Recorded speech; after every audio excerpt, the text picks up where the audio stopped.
Hi mga kabeshi kung magaganda na katulad ko, Char! So ngayon pala ay gagawa or magluluto tayo ng lemon garlic shrimp pasta. Ito ay napakasarap at napakadaling lutuin. So ano pang hinihintay nyo? Welcome sa panlasang lot-lot charot! Charot lang! Tara! Ihanda na natin ang mga iba't ibang sangkap natin.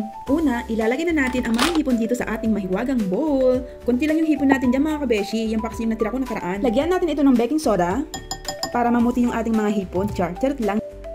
Lagyan natin ng asin mga kabeshi.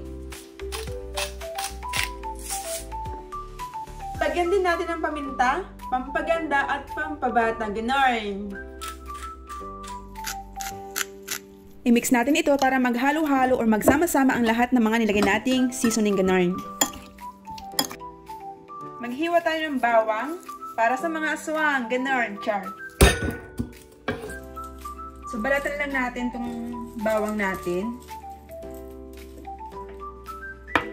Tadtarin natin ito ng pinong-pino para lalong epektibo sa mga aswang. Char.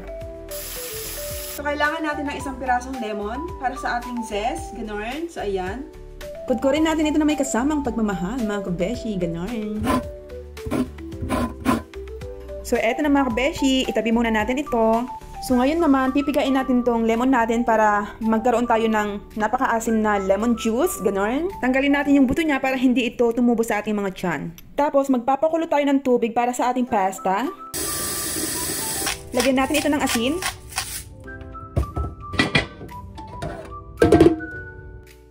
Ayun mga kabeshi, magpapainit na tayo ng kawali dito sa ating mainit na kalan. Kasing init ng ulo mo. Char.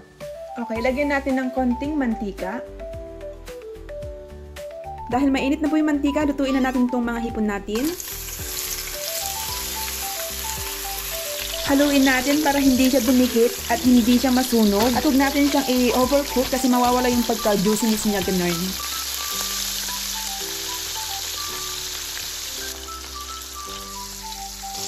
So ayan, luto na siya. Hanguin na natin ito. Pagkatapos niyan, itabi muna natin ito. Huwag niyo munang kainin ha. Huwag masyadong excited. So ito na nga sa wakas, kumukulo na po yung ating tubig. Ilagay na po natin itong pasta. At kapag naglupasay na po yung ating pasta, parang ganyan haluin ito natin ito ng paminsan-minsan ganun para hindi sila magsama-sama together or dumikit sa isa't isa ganun. So haluin lang natin ito ng bahagya mga kabeshi para hindi magdikit-dikit yung ating pasta. Ganun. Diba? Ang ganda ko no? Char. Charot lang. Masabihin nyo, makapal yung mukha ko, no? So, hindi natin kailangang maglagay ng mantika dyan. Kasi sabi nila, kapag naglagay tayo ng mantika, yung sauce or yung mga ingredients or yung pampalasa ay hindi didikit sa ating pasta, gano'n. O, diba? Ang dami kong alam, Char. Ayan, natutunan ko lang yan kay Jody Ann Santos, gano'n. So, ayan, luto na to. Ididrin lang natin yung water.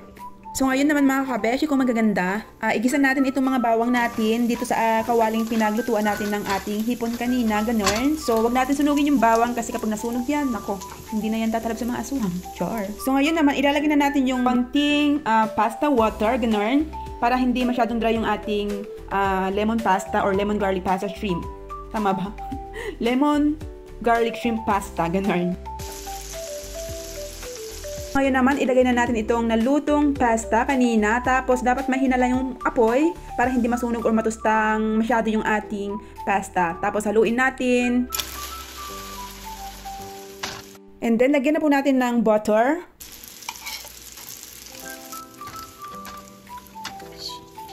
And then, ayan, pwede na po natin ilagay yung hipon. And then, pagkatapos, ilagay na po natin yung ating lemon zest.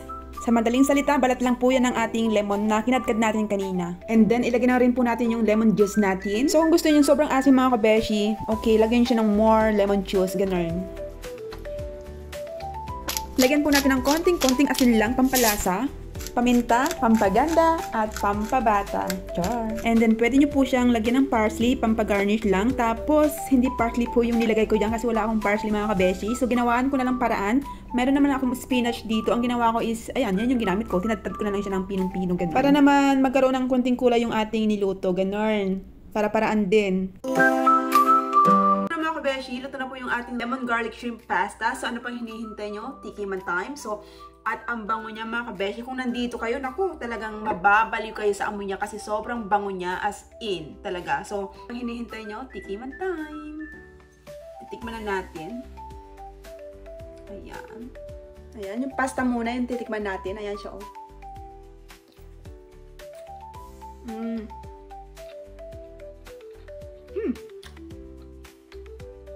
Ang sarap ba? Yung hipon or shrimp.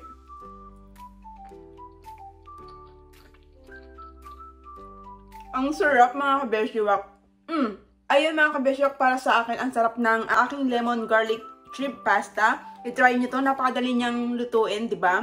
Super easy lang yung kanyang recipe, and then super accessible pa yung mga ingredients, ganon. O di ba, bongga. So, kain mga kabeshiwak. Thanks for watching. Bye! Ang sarap nito mga kabeshiwak, as in. Try nyo to, panalo.